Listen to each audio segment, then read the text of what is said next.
সেভেনের প্রিয় ছাত্রছাত্রী বন্ধুরা, আজকে আমরা প্রভাতী গণিত বই অনুশীলনী 9 অর্থাৎ সূচকের ধারণা এই চ্যাপ্টারের বেশ কিছু সেকশনের অঙ্ক আমরা দেখেছি, যেরকম এতে সঠিক উত্তর নির্বাচন করো, ডিতে সমাধান করো। তো এরকম টাইপের অঙ্কগুলো ছিল। সিতে বন্ধুরা সমাধান করো হয়তো এরকম টাইপের ছিল। তো আজকে আমরা সেই চ্যাপ্টারেরই বি নম্বরে অর্থাৎ সরলতম মান নির্ণয় করার যে অঙ্কগুলো রয়েছে সে অঙ্কগুলো নিয়ে আমরা আজকে আলোচনা করব। তোমরা তো বুঝতেই পারছো কোশ্চেন দেখে বন্ধুরা। তো এই অঙ্কগুলো আমি স্টেপ বাই স্টেপ তোমাদেরকে বুঝিয়ে দিচ্ছি। আর এই ক্লাসের মানে কি বলবো, এই সেকশনটাতে বি দাগে সরলতম মান নির্ণয় করোকে আমি দুটো পার্ট করব, পার্ট 1 পার্ট 2। ঠিক আছে বন্ধুরা, এখানে যেহেতু 28টা মতো বোধহয়, হ্যাঁ 28টার মতন অঙ্ক ছিল। তো আজকের ক্লাসে আমি 11টার মতন আলোচনা করছি, আর বাকি যে অঙ্কগুলো রইলো সেগুলো আমরা পার্ট 2তে কমপ্লিট করলে তাহলে এই সেকশনটা কমপ্লিট হয়ে যাবে। এরপর আমরা ডি নম্বর দাগ শুরু করে দেবো। ঠিক আছে বন্ধুরা, তাহলে চ্যাপ্টারটা শেষ হয়ে যাবে। দেখে নাও 1 নম্বর অঙ্কটাতে কি বলেছে। 25 রয়েছে আর তার পুরোটার হোল পাওয়ারে কত আছে, হাফ ইনটু তারপরে কত রয়েছে 27, তার পুরোটার হোল পাওয়ারে কত রয়েছে 3 বাই 625, তার পাওয়ারে কত রয়েছে 1/4। আর এই সরলতম মান নির্ণয় করো, এই অঙ্ক কিন্তু মানে এই টাইপের অঙ্ক কিন্তু পরীক্ষায় কিন্তু প্রায়শই একটা থেকে দুটো অঙ্ক দেখবে দেখা যায়। তোমরা যদি প্রিভিয়াস ইয়ারের কোশ্চেনগুলো একটু অ্যানালাইসিস করো, দেখবে দু একটা সেট পরে পরেই দেখবে এই টাইপের অঙ্কগুলো প্রায় একটা থেকে দুটো অঙ্ক 2 থেকে 3 মার্কস দিয়ে থাকে। ঠিক আছে বন্ধুরা, তো এই অঙ্কগুলোকে ভালো করে প্র্যাকটিস করবে আর ভালো করে বুঝবে। কোনো রকম প্রশ্ন থাকলে তোমরা আমার কমেন্টে জানাবে। সেশনটা ভালো লাগলে অতি অবশ্যই একটা লাইক দিয়ে দিও। আর এরকমই প্রভাতী গণিত বইয়ের অনুশীলনীগুলোর প্রতিনিয়ত সমাধান পেতে চ্যানেলটাকে সাবস্ক্রাইব করে পাশে জুড়ে থাকো। ঠিক আছে বন্ধুরা, এবার দেখো তোমাদের প্রত্যেকের কাজ হচ্ছে যখনই এরকম টাইপের অঙ্ক দেবে না, এবার সেখানে কি করতে হয়, মানে তখনই তোমরা কি করবে, তোমাদের প্রত্যেকটা জায়গায় কিন্তু ফর্মুলা লাগাতে হবে। ঠিক আছে বন্ধুরা, ফর্মুলা ছাড়া কিন্তু এই অঙ্কগুলোকে করা কিন্তু সম্ভব নয়। আর এখানে বেসটা বেশি ম্যাটার করে, কেননা পাওয়ারে আর বেসের গল্প নিয়ে কিন্তু অঙ্কগুলো হয়। তো তোমরা এখানে দেখতে পাচ্ছ 25 রয়েছে। ঠিক আছে, তো এই 25টাকে দেখো 5-এর স্কোয়ার লেখা যায়, 5 5 25, তার মানে 5-এর পাওয়ার কত হচ্ছে 2। ঠিক আছে, আর পুরোটার হোল পাওয়ারে কত রয়েছে হাফ, যেরকম আছে সেরকম লিখে দিলাম। এবার 27-এর ক্ষেত্রে সেম, দেখবে 3 3 গুণ করলে দেখবে 27 হয়। ঠিক আছে, আর তার পাওয়ারে কত রয়েছে 1/3। মানে এই অঙ্কগুলোকে এমনভাবে সেট আপ করা হয়েছে যাতে অঙ্কগুলো মেলে। ঠিক আছে, পাওয়ারেও করতে ক্যালকুলেশন করতে সুবিধা হয় আর বেসগুলোকে নিয়েও যাতে কাজ করতে সুবিধা হয়, সেরকমভাবে অঙ্কগুলোকে সেট আপ করা। আর প্রত্যেকটা অঙ্ক কিন্তু ভেরি ভেরি মোস্টলি ইম্পর্টেন্ট। এগুলো কোনো না কোনো পরীক্ষায় কিন্তু প্রায়শই এসছে এবং তোমরা অ্যানালিসিস করলে নিজেরাও বুঝতে পারবে। ঠিক আছে বন্ধুরা, এবার 5-এর মাথায় 4 মানে 5 টু দি পাওয়ার 4, এর অর্থ হচ্ছে 625। তোমরা যদি 5টা 4 গুণ করো দেখবে, বা মানে 5কে যদি 4 বার গুণ করো দেখবে 625 আসছে। ঠিক আছে, আর তার পাওয়ারে কত 1/4 রয়েছে। এবার দেখো আমরা কি জানি সূচকের সূত্র থেকে, যে পাওয়ারে গুণ হয়, তার মানে এখানে 2 × 1/2 হলে কেটে দিলে কত হচ্ছে, 5ই তো থাকছে, কারণ 5-এর মাথায় কিছু নেই, মানে একটা 1 রয়েছে। আর a টু দি পাওয়ার 1 মানে এই হয়, তার মানে ওই ফর্মুলা থেকে এটা হচ্ছে, মানে ব্যাপারটা এমন হচ্ছে। যদি a to the power m আর পুরোটার পাওয়ারে n হয় তাহলে কি হয়, a to the power mn। এবার আরেকটা ফর্মুলা কি জানি, a টু দি পাওয়ার 1 = কত হয়, a হয়। তাহলে এই জিনিসগুলোই কি হচ্ছে এখানে হচ্ছে। তাহলে এবার কত হচ্ছে 3 5 15, বা এখানে তোমরা এটা করতে পারো, এই 5 আর এই 5 যদি কেটে দাও তাহলে কত হচ্ছে 3 পড়ে থাকলো। তাহলে 3 হচ্ছে আমাদের নির্ণীয় সরলতম মান। ঠিক আছে বন্ধুরা, দেখে নেব 2 নম্বর কোশ্চেনটির সমাধান। দেখো এখানে 3 × 7-এর স্কোয়ার ইন্টু 2-এর পাওয়ার 4 আছে বাই 21 গুণিত 112। এবার দেখো 3 দিয়ে যদি 21কে কাটি কত হচ্ছে 7, তাহলে এখানে কত পড়ে থাকছে উপরে, 7-এর স্কোয়ার গুণিত 2-এর পাওয়ারে 4 আছে লিখে দিলাম, বাই এখানে দেখো 21 না লিখে কিন্তু 7 লিখে দিলাম, গুণিত 112। এবার দেখো এখানটাতে কি হচ্ছে, 7 দিয়ে যখন 112কে কাটছি ফের পাচ্ছি 16, তাহলে 2 টু দি পাওয়ার 4 বসে গেল বাই 16। এবার যখনই আমরা 16কে ভাঙাচ্ছি তখন কত হচ্ছে, মানে লসাগু করলে কত হচ্ছে, মানে জিনিসগুলো এমন হচ্ছে 2 8 দুগুণে 16, 2 4 দুগুণে 8, 2 2 দুগুণে 4, তাহলে 1 2 3 4, তার মানে কত লিখতে হবে 2 টু দি পাওয়ার 4। মানে জিনিসগুলো এইভাবে হচ্ছে। ঠিক আছে বন্ধুরা, তাহলে দুটো সেম আছে, 2 to the power 4 by 2 to the power 4 কেটে গেলে কত হচ্ছে 1। 1 হলো আমাদের সরলতম মান। দেখে নেব বন্ধুরা 3 নম্বর কোশ্চেনটির সমাধান। 3 নম্বরের ক্ষেত্রে কি বলেছে, 2 টু দি পাওয়ার 8 গুণিত 10 টু দি পাওয়ার 5 ইন্টু 25, ঠিক আছে, by 5 to the power 4 into 20 to the power 4। এবার আমাদের কাজ হচ্ছে এখানে 2 to the power 8 into 10 to the power 5 into যেরকম আছে সেরকম লিখে দিলাম, কিন্তু 25-এর পরিবর্তে কত লিখছি, 5-এর স্কোয়ার মানে 5 5 25 বাই 5 টু দি পাওয়ার 4 যেমন তেমন লিখলাম। এবার 20-কে লিখলে কীরকম লিখতে পারি, 10 দুগুণে 20। তার মানে কি, ব্যাপারটা এমন হচ্ছে, যদি এ গুণিত বি থাকে আর তার পাওয়ারে যদি এম হয়, তাহলে কি লিখতে পারি, A to the power M গুণিত B to the power M. ঠিক আছে, এই ফর্মুলাটা কাজে লাগিয়ে এই স্টেপটি পাওয়া গেল 2 নম্বর। ঠিক আছে, এরপর এখানটাতে দেখো, যখনই আমরা এগুলোকে কাটাকাটি করছি, বেসগুলো যখন সেম থাকে তখন পাওয়ারগুলো নিয়ে কাজ হয়। ঠিক আছে বন্ধুরা, এইগুলো এইভাবেই তৈরি। তাহলে এখানে আমরা একটা জিনিস দেখতে পাচ্ছি, এখানে 10 টু দি পাওয়ার 5 আছে আর এখানে 10 টু দি পাওয়ার 4 আছে। তাহলে এইটাকে আর এইটাকে যদি কেটে দিই তাহলে কত পাচ্ছি, মানে ব্যাপারটা এমন হচ্ছে, এই কি বলবো তোমাদের, দেখো এ বাই, ঠিক আছে, মানে কি বলবো, a to the power m by a to the power n, এরকম ব্যাপার থাকলে কি লিখতে পারে, a to the power m minus n. এই কাটাকাটি করার অর্থ মানে কিন্তু তাই বোঝাচ্ছে, মানে তোমরা যখন 10 টু দি পাওয়ার 5 থেকে 10 টু দি পাওয়ার 4টা বাদ দিয়ে দেবে তখন দেখবে 10 টু দি পাওয়ার 1, আর আমরা আগেই বলেছি এ টু দি পাওয়ার 1 মানে এই হয়, কিন্তু তার মানে এখানে এই ক্ষেত্রেও সেম হয়েছে।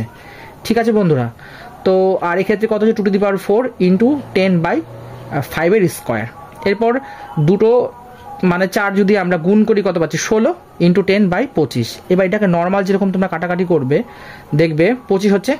এবার এটা কত হচ্ছে, 5 দুগুণে 10 আর এটা 5 5 25, তার মানে এটা 2/5 হচ্ছে, এখানে 16 ছিল। এবার 16 দুগুণে 32/5। এবার যখন এটাকে ভাগ করবে দেখবে এরকম অপ্রকৃত ভগ্নাংশ বা মিক্স ফ্র্যাকশন কিন্তু পাওয়া যাবে। এটাই হচ্ছে আমাদের উত্তর। দেখে নেব বন্ধুরা 4 নম্বর কোশ্চেনটি সমাধান। দেখো 4 নম্বর কোশ্চেনটি পাশেই রয়েছে, এবার সেকেন্ড ব্র্যাকেটের মধ্যে কি দেওয়া রয়েছে, 27 তার হোল টু দি পাওয়ার 3 আছে গুণিত 9 তার whole to the power 4 by 3 to the power 15 bracket close into 1/3 plus 2 to the power 3 into 3 to the power 9 by 3 to the power 6 into 6 to the power 3। এবার আমাদের কাজ হচ্ছে এখানে এই 27টা আর 9টাকে ভাঙিয়ে নেওয়া। তাহলে 27টাকে ভাঙালে কত হচ্ছে, মানে ব্যাপারটা ওই সেমই, মানে এ to the power M R তার পাওয়ার এন থাকলে a to the power m N.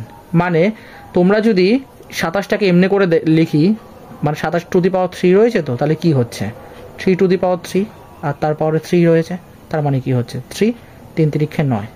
ঠিক আছে, এই জিনিসটাই এখানটাতে একবারে লিখে দেওয়া হয়েছে। ঠিক আছে বন্ধুরা, তো এরকম করে প্রত্যেকটা সংখ্যাকে করলাম, করার পর এখানে দেখো 3 to the power 8 into 3 to the power 8, দেখো বেস কিন্তু সেম রয়েছে। ঠিক আছে, তাহলে এই ক্ষেত্রে তোমরা একটা কাজ করতে পারো, এটা সূচকের মৌলিক নিয়ম কিন্তু কাজ করে, মানে এ টু দি পাওয়ার এম গুণিত এ টু দি পাওয়ার এন থাকলে a to the power m plus n, এটাকে বলা হচ্ছে সূচকের মৌলিক নিয়মের সূত্র। তো তোমরা চাইলে একটা কাজ করতে পারো, সেটা হচ্ছে হয় এই 3 টু দি পাওয়ার 8 থেকে 3 টু দি পাওয়ার 15টাকে বাদ দিয়ে দিতে পারো। ঠিক আছে, দিলে কত হচ্ছে, এটাকে কেটে যদি দিই তাহলে এখানে পাচ্ছি, সরি এই স্টেপটা না, এই স্টেপটা কাটবে। যদি এটাকে আমরা কাটি তাহলে কত হচ্ছে, কাটলে 3 টু দি পাওয়ার 8টা নিচে এসে মাইনাস হচ্ছে, মানে 15 থেকে 8 বাদ দিলে কত হচ্ছে 7, তা 3 to the power 8 by 3 to the power 7 plus 1। ঠিক আছে, এবার আবার সেম জিনিস হচ্ছে, যদি আমি এইটাকে আর এটাকে কাটি তাহলে কত হচ্ছে 3 টু দি পাওয়ার 8 মাইনাস 7, তার মানে কত হচ্ছে 3 to the power 1, R 3 to the power 1 মানে 3 হচ্ছে, তার মানে 3 প্লাস 1 ইকুয়াল টু কত হচ্ছে 4 হচ্ছে আমাদের নির্ণীয় সরলপর। সরি বন্ধুরা, এই জায়গাটাতে যেটার ক্ষেত্রে মানে আমার বলার মানে আর কি উদ্দেশ্য, এই জায়গাটা আর কি কাটবো না, ভুল করে আমি কেটে ফেলেছি, কিন্তু কাটবো আমি এখান থেকে, আর পরের স্টেপগুলোতে তোমরা এই লাইনটা কি করবে, কাটবে না, এটা যেরকম ছিল আগে প্রথমে সেরকমই রেখে দেবে। ঠিক আছে বন্ধুরা, দেখে নেব নেক্সট কোশ্চেনের সমাধান। নম্বরের ক্ষেত্রে কি বলছে, 2 to the power a minus b into 2 to the power b minus c into 2 to the power c minus a. এই অঙ্কটা দেখতে যতটা কমপ্লিকেটেড কিন্তু আসলে অতটা কমপ্লিকেটেড নয়, এটা সব থেকে সোজা ছোট অঙ্ক। ঠিক আছে, এবার এখানে দেখো বেস সেম আছে, বেস সেম থাকলে কি হয়, পাওয়ারগুলো যোগ হয়ে যায়। এবার আমরা যদি ব্যাপারটা এমনি করে লিখি, যদি 3 a মানে a টু দি পাওয়ার 3 -3 লিখি, তাহলে কি লিখতে পারি? a to the power 0, a to the power 0 মানে কত হয়? 1। ঠিক বন্ধুরা, তো এই 1টা এখানটায় লেখা হয়েছে এইটুকুনির পরিবর্তে, আর a টু দি পাওয়ার -6 যেমন ছিল তেমন লিখে দিলাম। এবার সূচকের মৌলিক নিয়মে কি বলছে? বেস সেম থাকলে পাওয়ারগুলো যোগ হয়ে যায়, তাই পাওয়ারগুলোকে যোগ করে দিই, মাইনাস প্লাস সব কেটে গিয়ে কত হলো? 0। 2 টু দি পাওয়ার 0 মানে a টু দি পাওয়ার 0 মানে কত? 1, মানে 2টাকে যদি a কল্পনা করো তাহলে a টু দি পাওয়ার 0 মানে কত হচ্ছে? 1, 1 বাই কত হচ্ছে? a to the power -6। এবার এটাকে যখন ফার্দার আবার রিক্যালকুলেশন করবে বা সিম্পলিফাই করবে তখন দেখবে a টু দি পাওয়ার 6 আসছে। এটাই হচ্ছে আমাদের সরলতম মান। আর এখানে একটা ফর্মুলা তোমাদেরকে দিয়ে রাখি ছোট করে, যদি a to the power -n থাকে তাহলে এটা a to the power 1/n হয়ে যায়। ঠিক আছে, এই সূত্রটাকে কাজে লাগিয়ে কিন্তু এই নিচে মানে হরের পাঠটুকুনি করা হয়েছে। ঠিক আছে বন্ধুরা, দেখে নেব 6 নম্বর কোশ্চেনটির সমাধান। 6 নম্বরের ক্ষেত্রে দেখো একটা এত বড় সংখ্যা দেওয়া আছে, আমাদের কাজ হচ্ছে প্রথমে এই 16টাকে ভাঙিয়ে নেওয়া। দেখো ভাঙিয়ে নিয়েছি, নিয়ে -4 করে দিয়েছি। ঠিক আছে, এবার সূচকের নিয়মে আমি আবারও বলেছি, যদি কোনো একটা সংখ্যা যদি পুরোটা হোল থাকে তাহলে প্রত্যেক কটা সংখ্যাকে পাবে, তাহলে একবার এই 3টা এই সংখ্যাটাকে পেলো, এই সংখ্যাটাকে পেলো, এই সংখ্যাটাকে, প্রত্যেকটাকে আলাদা আলাদা করে সেপারেট করে দিলাম। এরপর রুট এরকম যদি থাকে মানে 3√4, তাহলে এটা কত? রুট তুলতে গেলে এটা পাওয়ারে 1/3 চলে আসে, 4 টু দি পাওয়ার 1/3 লিখলাম, আর তার পাওয়ারে 3 ছিল 3 লিখে দিলাম, ইন্টু এরকম করে প্রত্যেকটা সংখ্যা করা হয়েছে। ঠিক আছে, করার পর এটাকে যখন ক্যালকুলেশন করবে দেখবে 4 আসছে, কারণ এই 3 কেটে গেলে 4 টু দি পাওয়ার 1 মানে হচ্ছে 4। এটার ক্ষেত্রেও সেম 2 হবে, কারণ দেখো যদি এই 3টাকে এই 9টাকে কাটো তাহলে 3 1 3, 3 3 9, তার মানে কত? 8-এর পাওয়ারে 1/3 হচ্ছে। আবার 8কে যখন ফার্দার ভাঙাবে তাহলে কত হচ্ছে? 2 টু দি পাওয়ার 3, আর সেই 3 সাথে 1/3 কেটে গেলে কত হচ্ছে? শুধু 2 চলে আসবে, সেই 2টা লেখা হয়েছে। আর এটা ফর্মুলা আমি এখানে কিছুক্ষণ আগে লিখে দিয়েছি, a to the power -n থাকলে a to the power 1/n হয়। এই সূত্রটাকে কাজে লাগিয়ে এই পার্টটা করা হয়েছে। তারপরে কি হয়েছে দেখো বন্ধুরা, এই 2 দিয়ে যদি এই 2 টু দি পাওয়ার 12কে কাটি তাহলে কত হচ্ছে? 1/2 টু দি পাওয়ার 11। আবার যখন ফার্দার এই 2টাকে ভাঙিয়ে স্কোয়ার করে নিচ্ছে, তাও দেখো বেস সেম হচ্ছে, তাহলে এই 2 দিয়ে যদি এটাকে কাটি তাহলে কত হচ্ছে? 2 টু দি পাওয়ার 1/9, আর 2 টু দি পাওয়ার 9-এর ভ্যালু কত হচ্ছে? 512, তাই 1/512। এটা হচ্ছে আমাদের নির্ণীয় সরল ফল। ঠিক আছে বন্ধুরা, দেখে নেব 7 নম্বর কোশ্চেনটির সমাধান। 7 নম্বরের অঙ্কটার ক্ষেত্রে সেম দেখো, 5 to the power n+3 -6 into 5 to the power n+1 by 9 into 5 to the power n -5 to the power n into 2 to the power 2। ঠিক আছে, এবার এটাকে এমনভাবে কমন নিয়েছি যাতে 5 টু দি পাওয়ার n+1টাকে সেপারেট লেখা যায়। নিচের ক্ষেত্রেও সেম। এবার ভিতরে ভিতরে সংখ্যাগুলোর কাজ করে নিই। 5-এর স্কোয়ার মানে 25, -6 হয়ে গেল, আর 9 - 2-এর স্কোয়ার মানে 4। 25 থেকে 6 বাদ দিলে কত হচ্ছে? 19, আর 9 থেকে 4 বাদ দিলে কত হচ্ছে? 5। এবার এখানটাতে দেখো, এখানেও 5, এখানেও 5, তাহলে বেস সেম, পাওয়ারগুলো যোগ হয়ে যাবে, তাই 5 টু দি পাওয়ার n+1 হয়ে গেল, কারণ 5-এর মধ্যে কিছু নেই মানে একটা 1 আছে। তাহলে এখানে আর এখানে সেম আছে, তাই কেটে গেল, তাহলে কত হচ্ছে? 19। 19 হচ্ছে আমাদের নির্ণীয় সরল ফল। দেখে নেব বন্ধুরা 8 নম্বর কোশ্চেনটির সমাধান।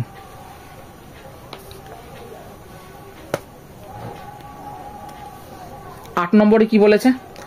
8 to the power 3a into 2 to the power 5 into 2 to the power 2a by 4 into 2 to the power 11a into 2 to the power -2a। ঠিক আছে, এটাকে আমরা কি করলাম? বেসগুলো সেম আছে বলে পাওয়ারগুলোকে যোগ করে দিলাম। দেখো 9a আর 2a কত হচ্ছে? 11a, যোগ 5 সংখ্যা আলাদা আছে তাই ওকে সেপারেট রাখলাম। নিচেরগুলো সেম তাই হবে। এখানে এর সাথে এ কাজ হচ্ছে, তার মানে 11 থেকে 2 বাদ দিলে কত হচ্ছে? 9a, আর এখানে 2 আলাদা সংখ্যা ছিল, সংখ্যা যোগ করলাম, তার মানে বেস সেম হলে পাওয়ারগুলো যোগ হয়ে গেল। এবার এক্ষেত্রে কি হচ্ছে দেখো, দুটোর ক্ষেত্রে বেস সেম আছে, তাহলে পাওয়ারগুলো বিয়োগ হয়ে যাবে। তার মানে কি 11 থেকে 9 বাদ দিলে কত হচ্ছে? 2a, 5 থেকে 2 বাদ দিলে কত হচ্ছে? 3, তার মানে 2 টু দি পাওয়ার 2a + 3। এটাই হচ্ছে আমাদের নির্ণীয় সরল ফল। দেখে নেব বন্ধুরা 9 নম্বর কোশ্চেনটির সমাধান। বলছে 3 to the power m+2 into 2 to the power 2m - 3n by 6m dot 2 to the power m - 3n - 1। এবার এখানে বেসগুলোর কাজ আগে করতে হবে। 3 টু দি পাওয়ার m+2 যেমন তেমন রেখে দিলাম, আর 2 টু দি পাওয়ার m+1 লিখলাম। ঠিক আছে বন্ধুরা, by 2 to the power m into 3 to the power m। যখন এটাকে তোমরা সিম্পলিফাই করবে দেখবে এই ফরম্যাটটা আসছে। তারপর এটাকে যখন ফার্দার সিম্পলিফাই করবে তখন দেখবে 3 square into 2 equal to 9 into 2 হচ্ছে, তারপর 9 দুগুণে 18, 9 দুগুণে 18 হচ্ছে 9 নম্বর কোশ্চেনটির নির্ণীয় সরল ফল। ঠিক আছে বন্ধুরা, দেখে নেব 10 নম্বর কোশ্চেনটির সমাধান। বলছে x two the power a - b। ঠিক আছে, আর পুরোটার হোল রয়েছে স্কোয়ার ইনটু এরকম করে প্রত্যেকটা রয়েছে। এবার আমাদের কাজ হচ্ছে সূচকের নিয়ম কি বলে যে বেস সেম থাকলে পাওয়ারগুলো গুণ হয়ে যায়। তাহলে এখানে এই 2 দিয়ে যখন আমি a মাইনাস বিকে গুণ করছি তাহলে x two the power 2a minus 2b হলো। এরকম করে প্রত্যেক কটা করলাম, বেস প্রত্যেক কটা সেম আছে তাই পাওয়ারগুলো কি হলো যোগ হয়ে গেল। দেখো minus plus minus plus minus plus কেটে গিয়ে সব কি হলো 0 হলো। আর x টু দি পাওয়ার 0 মানে কত 1, আর আমরা ফর্মুলাতে জানি a to the power 0 equal to কত হয় 1। এটার কিন্তু একটা ফর্মুলাও আছে। ঠিক আছে বন্ধুরা, যে এই ফর্মুলাটাকে কিন্তু পরীক্ষায় কিন্তু প্রায়শই প্রমাণ করতে দেয় যে প্রমাণ করো বা দেখাও যে a to the power 0 equal to 1। ঠিক আছে বন্ধুরা, এটাও কিন্তু একটা ইম্পর্টেন্ট সূত্র এবং এটা অঙ্ক হিসাবে প্রমাণও কিন্তু দেয়। তো তোমরা একটু ভালো করে দেখে নেব আজকের লাস্ট অঙ্ক 11 নম্বর কোশ্চেনটির সমাধান। কি বলছে 11 নম্বর কোশ্চেনটিতে?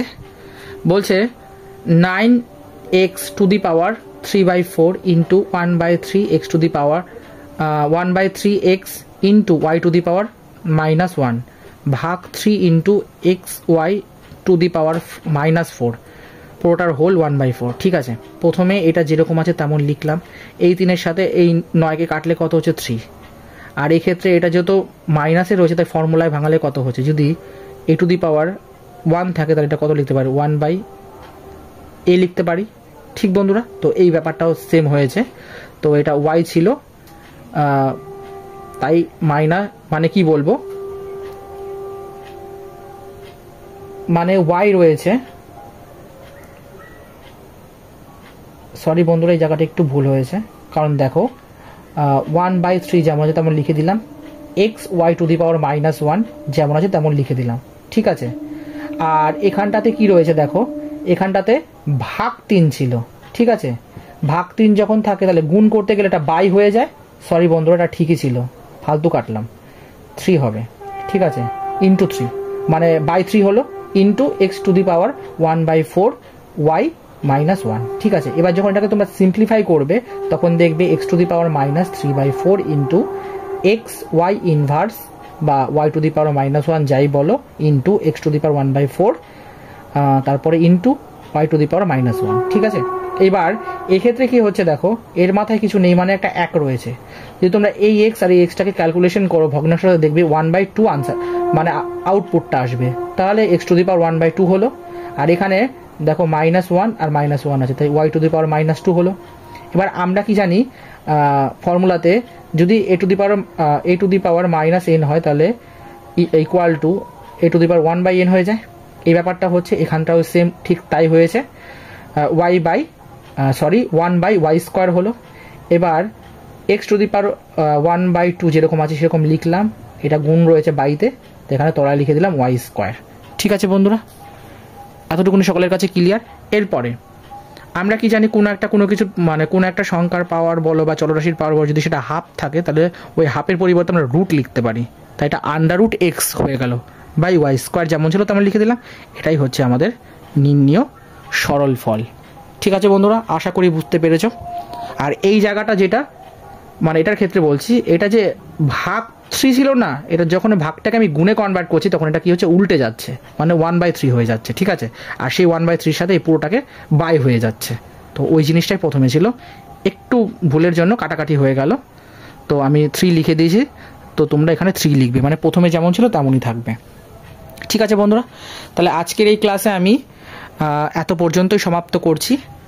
মানে বি নম্বর দাগের আর যে অঙ্কগুলো বাকি রইল 11 পর থেকে 28 পর্যন্ত, সেই অঙ্কগুলো আমরা পার্ট 2তে কমপ্লিট করব। ঠিক আছে বন্ধুরা, এরকম করে ওই পার্ট 2টা কমপ্লিট করার পর আমাদের ডি নম্বর সেকশন থাকবে, সেখানে বেশ কিছু অঙ্ক রয়েছে, সেই অঙ্কগুলো সমাধান করলে এই চ্যাপ্টারটা পুরো শেষ হয়ে যাবে। ঠিক আছে, তাহলে বন্ধুরা তোমরা এই যে অঙ্কগুলো আমি করালাম সেই অঙ্কগুলোকে তোমরা ভালো করে খাতার মধ্যে ফেয়ার করে প্র্যাকটিস করো। আর কোনো রকম যদি ডাউট হয় বা প্রশ্ন হয় তোমাদের মনে, তোমরা কোনো জায়গায় বুঝতে পারছো না, তাহলে আমাকে কমেন্টে জানিও। প্রয়োজনে আমি তোমাদেরকে যখন ওই ক্লাসটা মানে পার্ট 2টা তোমাদের সামনে আবার আনবো বা পরবর্তী ক্লাসে যেটা দেব, সেখানে না হয় যে ডাউটগুলো তোমাদের আসবে তোমাদের কমেন্ট মতন সেগুলোকে ইনক্লুড করে একবারে তোমাদের ক্লাসটা প্রোভাইড করে দেব। ঠিক আছে বন্ধুরা, তাহলে সেশনটা ভালো লাগলে লাইক করো, কোনো ডাউট থাকলে কমেন্টে জানিও। আর এরকম এরকমই প্রতিনিয়ত প্রভাতী গণিত বইয়ের সমাধান পেতে চ্যানেলটাকে সাবস্ক্রাইব করে পাশে জুড়ে থেকো। চলো বন্ধুরা, টাটা, তোমরা সকলে ভালো থেকো।